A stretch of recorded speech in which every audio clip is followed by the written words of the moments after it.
जी दोस्तों, पिछली वीडियो में हम एसवीजी ड्राइंग तो बनाना सीख चुके हैं और इस वीडियो में मैं एसवीजी एनिमेशन आपको बताता हूँ। एक छोटी सी एनिमेशन हम बनाएंगे एसवीजी के ऊपर। तो उसके लिए सबसे पहले हम एसवीजी का टैग ओपन एंड क्लोज कर लें और इसके अंदर हम करेंगे क्या कि एसवीजी की जो एनिमेशन बनेगी वो एनिमेट का एलिमेंट को इस्तेमाल करते हुए बनाई जा सकती है। ठीक है, जिस तरह एसवीजी के लिए एसवीजी का एलिमेंट इस्तेमाल करते हैं, एनिमेशन के लिए एनिमेट का एलिमेंट इस्तेमाल करेंगे। और इसमें हम क्या करेंगे, एक रेक्टेंगल बनाते हैं जो कि 3 सेकंड में अपनी पोजीशन तब्दील करेगा और फिर 3 एनिमेशन दो, और यही एनिमेशन जो है वो 2 मरतबा रिपीट होगी। तो चलते हैं, अब बनाते हैं। उसकी विड्थ सबसे पहले मैं दे दूँ 1000 सॉरी। हाइट हो इसकी 250। ठीक है, और इसके अंदर एक रेक्टेंगल हम बनाएं जिसकी विड्थ हो 150 और हाइट उसकी हो 150। और फिल कलर हम कुछ भी दे सकते हैं, ऑरेंज दे दें।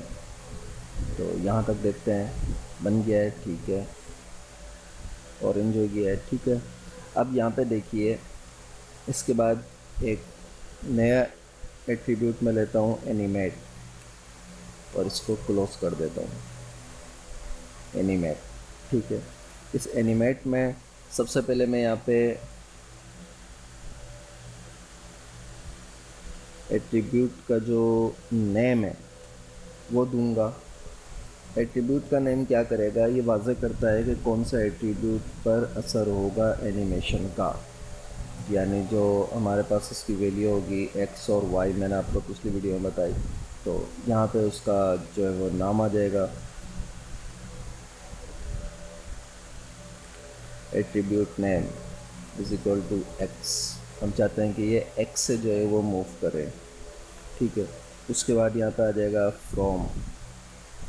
फ्रॉम क्या कर रहा है, फ्रॉम ज़ीरो से ये काम करेगा अपना। फ्रॉम क्या करेगा, एट्रीब्यूट की स्टार्टिंग वैल्यू को वाज़े करता है।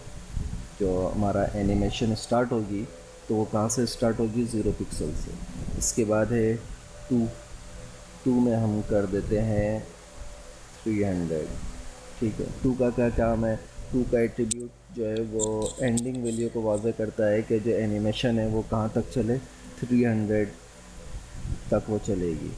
और इसके बाद अब हमारे पास है एक DUR यानी ड्यूरेशन। DUR duration. ड्यूरेशन मतलब कि एनिमेशन कब तक चले, ड्यूरेशन इसे कहेंगे कि एनिमेशन कब तक चले। और इसके बाद हमें यहाँ पे लगाना होगा फिल। फिल का मतलब है कि ये वाज़ह करता है कि जब एनिमेशन ख़त्म हो तो एट्रीब्यूट की असल वैल्यू ख़त्म होनी चाहिए या नहीं। यानी एट्रीब्यूट को क्या करें, इसमें 2 वैल्यू आती हैं, एक आती है रिमूव, एक आती है रीसेट और एक आती है फ्रीज़। तो फ्रीज़ जो है वो तो वैल्यू को वहाँ पर लेके आ जाएगी जो हमने यहाँ पे 2 को दिया है, 300। यानी जब एनिमेशन रुकेगी तो वापस 300 की जगह पर होगा। लेकिन अगर यहाँ पे मैं कर देता हूँ रीसेट तो वो दोबारा 0 पे चली जाएगी, रिमूव हो जाएगी ये, और जैसे अपनी असली हालत में थी वैसी हो जाएगी। तो यहाँ पे फ़िलहाल हम कर देते हैं फ्रीज़। इसको यहाँ पे फ्रीज़ कर देते हैं। और इसके बाद इसमें एक एट्रीब्यूट और आएगा, रिपीट काउंट,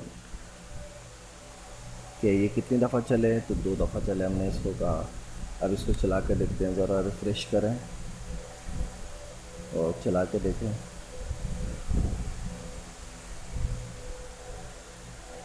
तो यहाँ पे हमारे पास कहीं कोई मिस्टेक तो नहीं हो रही। 150 है DVA फिल, इसको मैंने ऑरेंज दिया हुआ है। एनिमेट एट्रीब्यूट नेम, इसको मैंने दिया हुआ है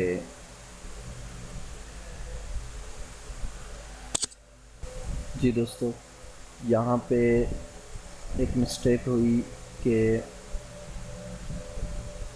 रेक्टेंगल रेक्ट का जो एट्रीब्यूट है वो क्लोज करना है।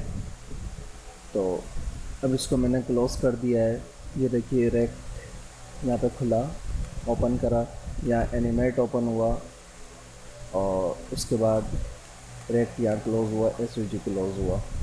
तो अब इसको चला के देखते हैं। तो बिल्कुल हमारी एनिमेशन काम कर रही है, ये देखिए। और ये प्योर HTML है, ये CSS नहीं है, बल्कि ये HTML है। ये एनिमेशन हमारी देखें, 0 से स्टार्ट हुई, 300 पर आ गई, और ड्यूरेशन 3 सेकंड के अंदर ये चली, और फ्रीज़ मतलब ये स्टॉप हो गई जो इसकी 2 की हालत थी, और रिपीट काउंट ये 2 दफ़ा हुई। हम इसको ज़रा 1 सेकंड करें सेव करके, अब रिपीट करें तो ये देखें कितनी जल्दी जल्दी आ रहा है। और ये 2 दफ़ा में रुक गई। अगर 2 दफ़ा के बजाय हम इसको यहाँ पे 10 कर दें, और अब इसको चला के देखें तो ये 10 दफ़ा चलेगी।